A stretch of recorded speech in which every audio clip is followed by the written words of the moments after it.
আরে এ ভোঁদা, তুই এথা পেটে হাত দিয়ে বসে আছিস যে, মিস কল মারছে নাকি? আর বলিস না, মিস কল তো মারছে। দুদিন হইল আউট গোয়িংটাও বন্ধ হয়ে গেলছে। ওরে বাবা, ওটার জন্য ভাবছিস? বেল খাইলেই ঠিক হয়ে যাবে। বেল কোথায় পাবে রে? আয় আমার সঙ্গে।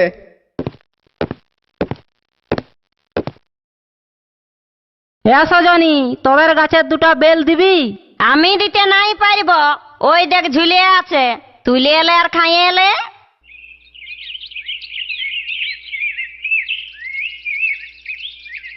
ইস, এত আঠা!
सजनी तोर उड़ती जुबानी तोर पाका पाका गोल बेल हमके खवाली।